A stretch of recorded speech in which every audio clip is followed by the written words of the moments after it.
Are you overwhelmed, stressed out, frustrated? Do you have multiple competing priorities and you don't know where or how to start? Do you have more tasks on your desk than you have time? Then tune in to today's episode where we're going to be giving you top strategies for delegating effectively. Welcome to the eLABorate Topics podcast, where we focus on lab-specific strategies for medical laboratory professionals. We're proud to be the healthcare detectives that work behind the scenes to get the results needed to influence medical decisions. Let's grow together and jump right into the lab. Welcome to eLABorate Topics. I am your host and leadership mentor for this episode, Tywauna Wilson. eLABorate Topics is a weekly podcast that gives you practical leadership and technical strategies that you can use inside and outside of the lab. Whether you are a technologist on the bench, a phlebotomist on the front line, a specimen processor, or maybe you're part of our sales team, or a friend of the laboratory, then this podcast is for you. Myself, along with my two co-hosts, Lona Small and Stephanie Whitehead, brings you these topics week after week with some of our engaging guests, as well as our own practical know-how that we have developed over the years of as being medical laboratory scientists. So let's go ahead and jump right into today's episode.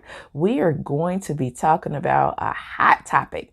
This topic is one that managers and leaders struggle with all the time, and it's all around delegation. Delegation is an important component of most leadership skills.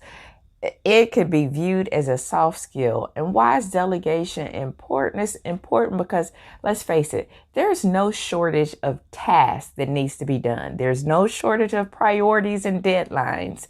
And you need effective ways in order to get these priorities managed and get these tasks completed on time.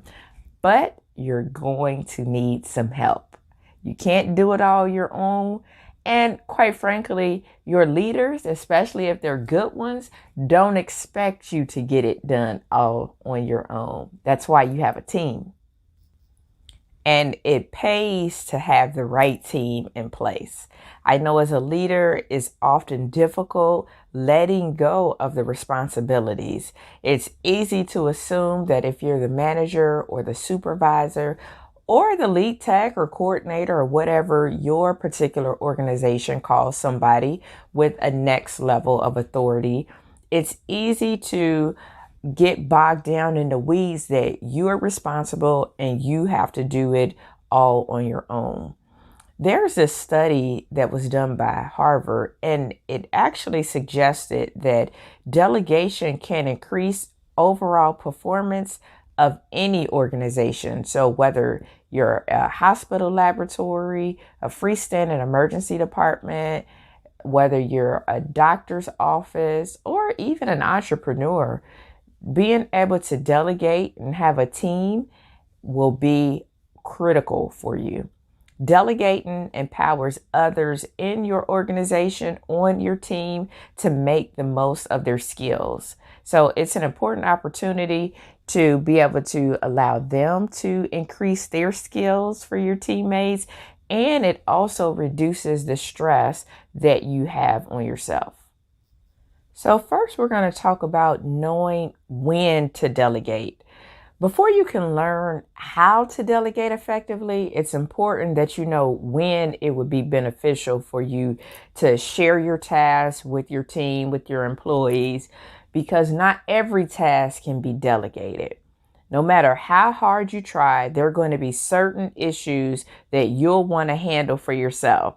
So in some cases, resist the urge. For instance, you can't have your staff performing their own audits or performance reviews or things like that. So those are things that you can't delegate out, right? But there are some things that you can delegate out.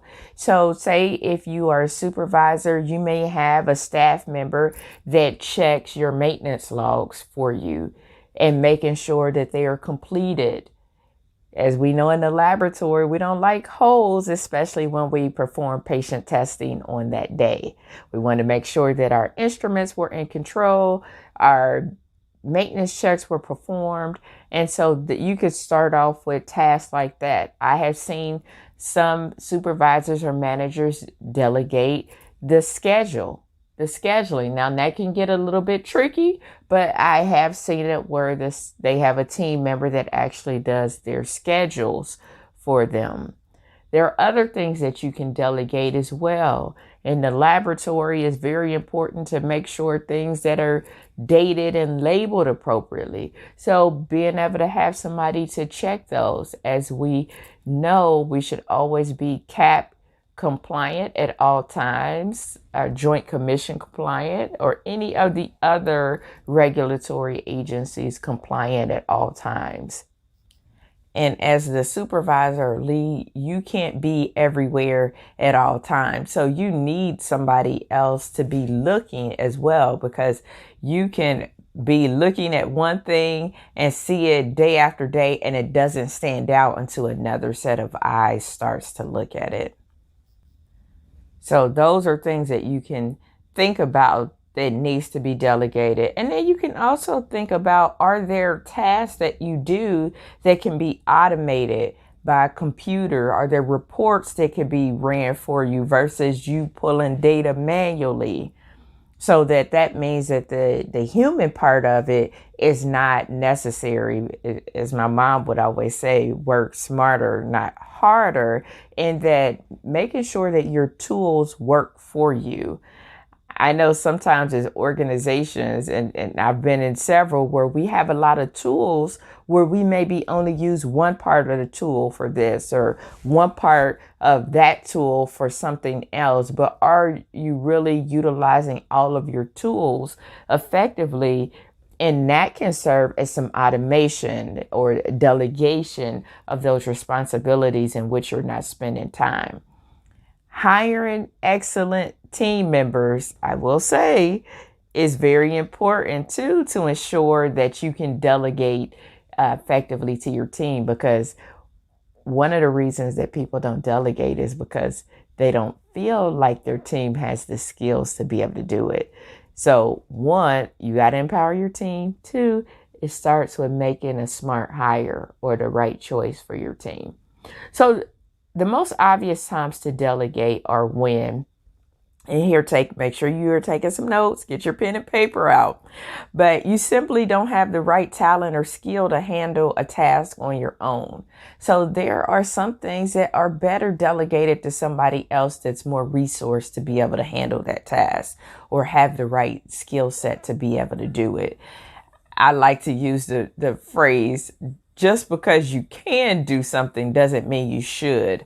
I can remember serving as the treasurer for my sorority, and I learned a lot. I learned how to use software that I didn't know how to use. I learned how to use QuickBooks. I learned a lot about checks and balances and making sure that my reports were audited and they were balanced every month. And what it taught me is that although I learned that skill and I can do it at any time, it wasn't something that I took great passion. I didn't really enjoy it. I knew how to do it and I did it well, but it was one of those things, just because you can don't mean you should. So that would be something that I would delegate out, because I don't want to do the tedious task of doing all the budget, doing the numbers, I just don't want to spend my time that way.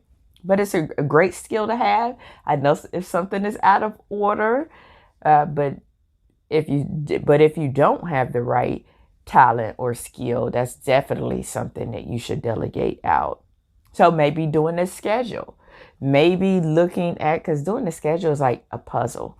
So maybe if you are not great at looking at the schedule, and being able to figure out, especially if you're doing rotating schedules or making sure everybody has the right days, maybe that's something that you delegate out.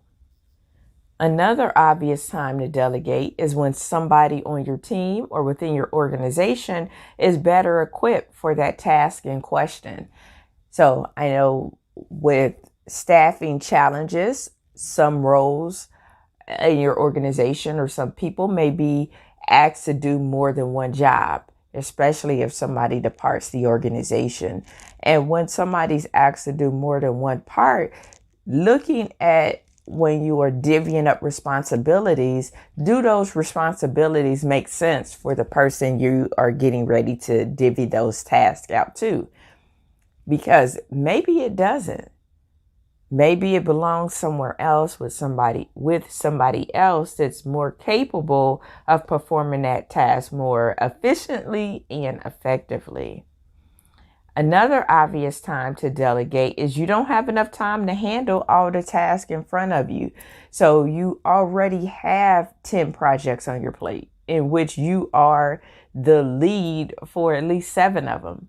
If somebody comes to you with another project, then you know that you will probably have to delegate that out because you just don't have enough time to be able to look at all of these projects, manage all of these projects, and be able to be the key resource for all of them. And that's where you have to depend on your team of being able to handle some of the projects. If there are other priorities that are rising to the surface that need your prompt attention, so you may need to restructure your time in that case. So those are obvious times in when to delegate. So when you are a manager or leader, those are things you look at your projects. If you know that you have more and more projects or tasks getting added to your plate, you're going to have to delegate. And don't think of delegation as I'm pawning my work off on somebody. Delegation is really awesome when presented right to your team members. I can remember having a team lead that was very, very stressed.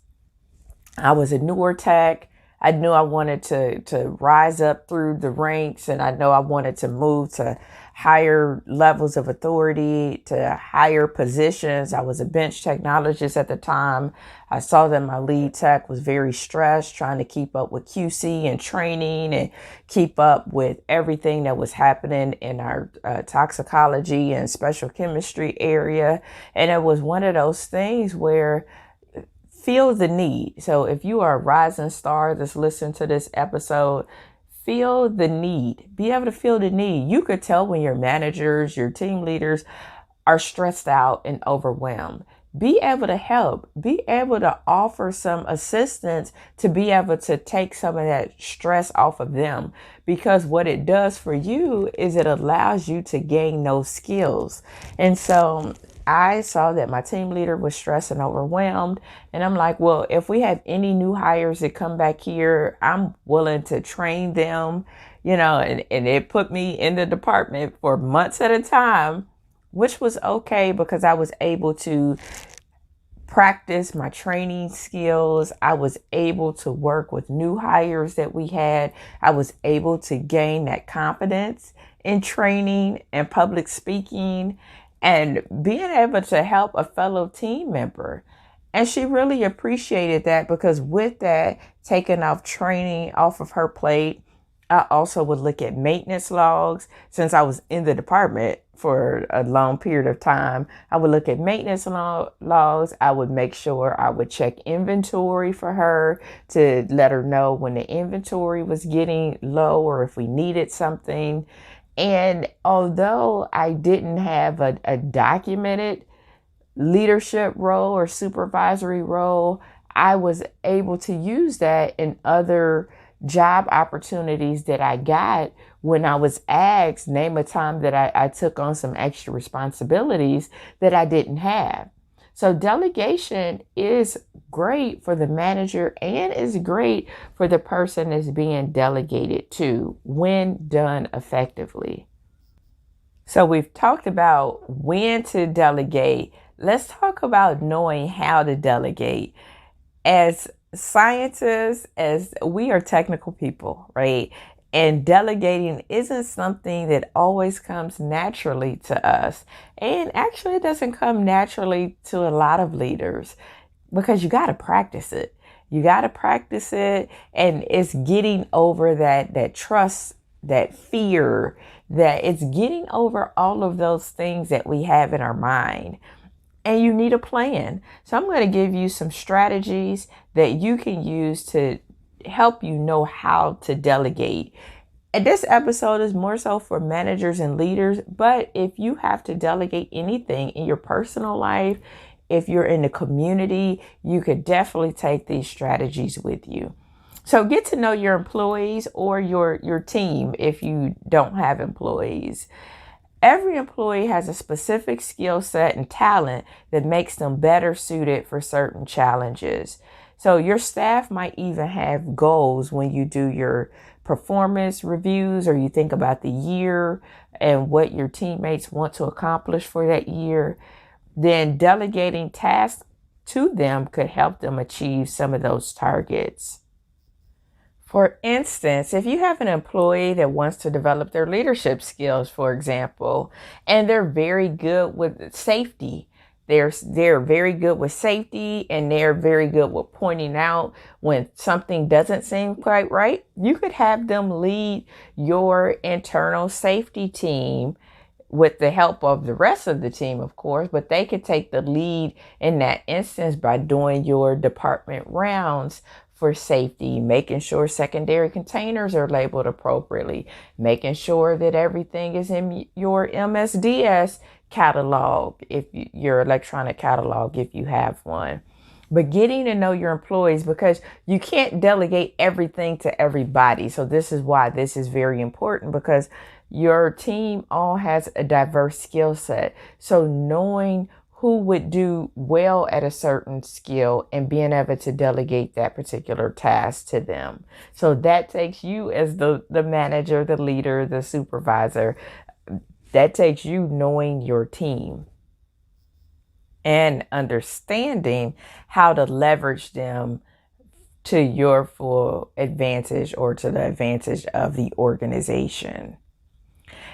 The second strategy is define desired outcomes. So the projects you hand elsewhere should come with plenty of context and tie into the goals of your organization or department. So you'll need to be really, really clear. This is where some people kind of mess up. You need to be really clear about the objectives you want to accomplish in order to see the results. So what does this mean? You need to know exactly what you want your employees or team to achieve before you assign them any task, and ensure that they're clear on their goals as well. Laying out clear expectations can save you a lot of time and money on mistakes and rework. And our lean friends, our Lean Six Sigma friends, they don't like rework, right? So you want to make sure that you are really clear on what it is that you need done, when it needs to be done, what's that timeline, what are you asking the employee to do.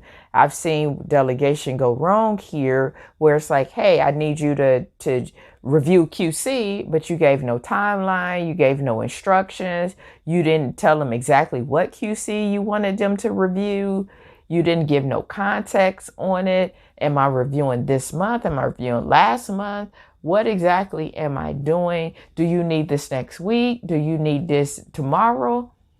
So being very clear on what you want people to do, because that's the quickest way to get people not to want to get any of your delegated projects, because you're not clear on what you want.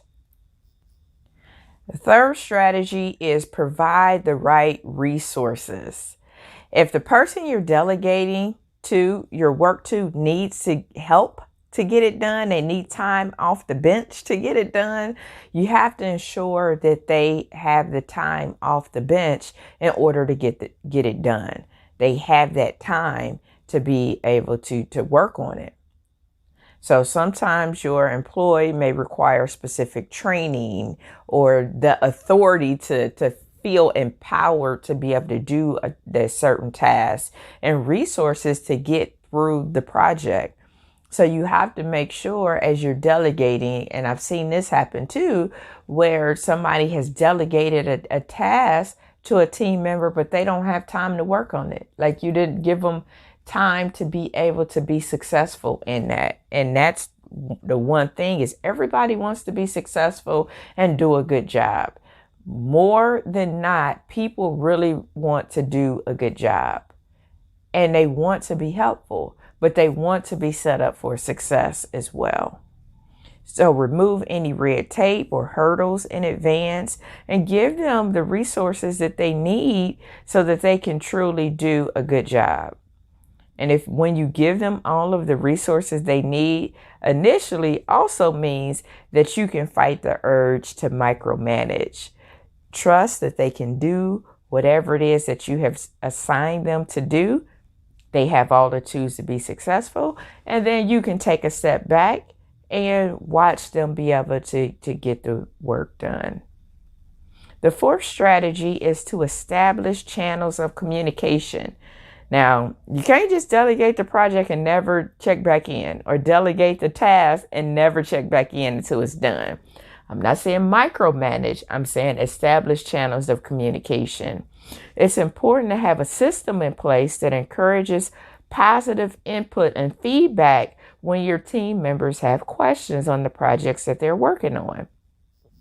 So think about the most effective modes of communication that you have had. So whether that's, setting up a Zoom meeting or Teams meeting, if your team member is remote, to be able to check in, whether that's setting up regular time on your calendar for the person to be able to check in and ask questions, especially if it's a project that is long in duration. You want to make sure that there's that time for them to be able to check in with you. So setting up regular communication.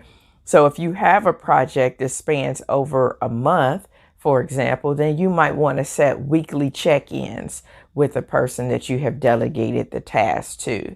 That way you're leaving an open door policy. So setting up those regular communication strategies will help you in the long run with your project.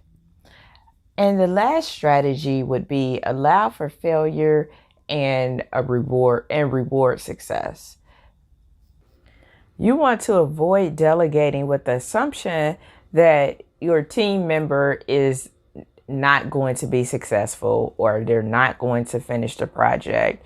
You want to be confident in their skills and abilities, as this will help you avoid the micromanaging.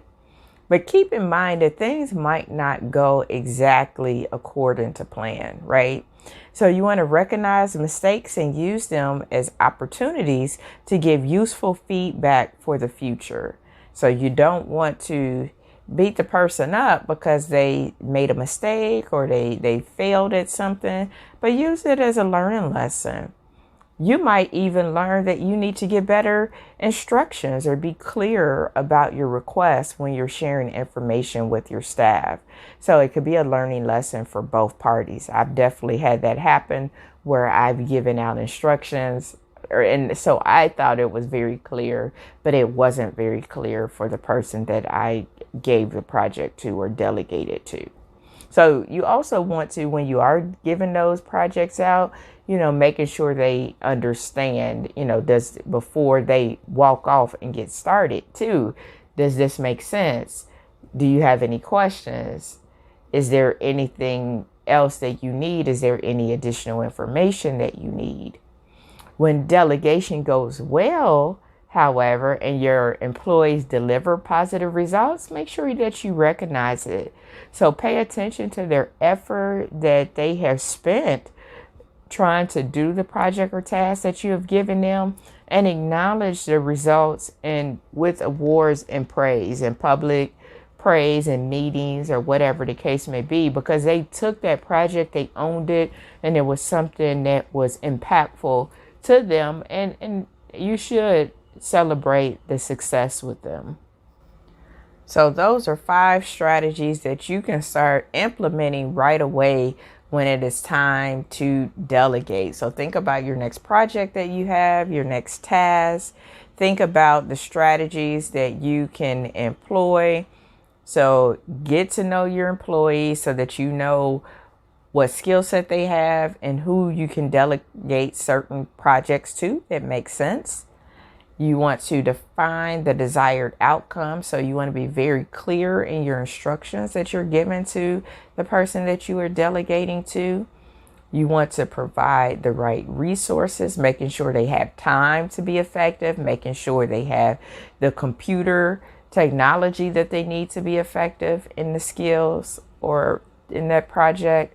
You want to establish channels of communication so that there's regular check-ins for feedback, for in case if there is an opportunity that you might need to change the project timelines, or if there is something that just isn't lining up with the project, then you have those established check-in points, whether that's virtual check-in, conference call check-in, or whether that's in person.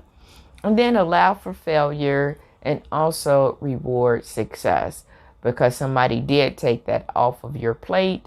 They put a lot of time and effort into it, and they should be celebrated on doing a great job. And if they didn't do a great job or maybe had some difficulties, then learn from that and figure out how to do better on the next time. What could be a better avenue to take? So those are some successful tips that you can use to be able to delegate effectively in your role as a leader, manager, supervisor in your laboratory. I hope you were able to get something out of this podcast. Please listen to other episodes of eLABorate topics at directimpactbroadcasting.com or your favorite podcast platform. Please share this broadcast out with anybody that can use to benefit from the tips that we share week after week after week. You can catch myself and my co-hosts on LinkedIn in our eLABorate topics group. So come on over there and join us. Request to join the group. We would love to have you to continue the discussion for today's podcast, as well as other episodes that we have had. If you would like to be on the show, go to directimpactbroadcasting.com and there's a link for you to submit your interest. Until then, I hope you have an amazing week. Thank you for tuning in to another episode of eLABorate Topics, where your hosts discussed relevant strategies for laboratory professionals. Please subscribe to this podcast on your favorite podcast platform and listen to us on directimpactbroadcasting.com. Stay tuned for another episode with information you can use to excel in your laboratory career.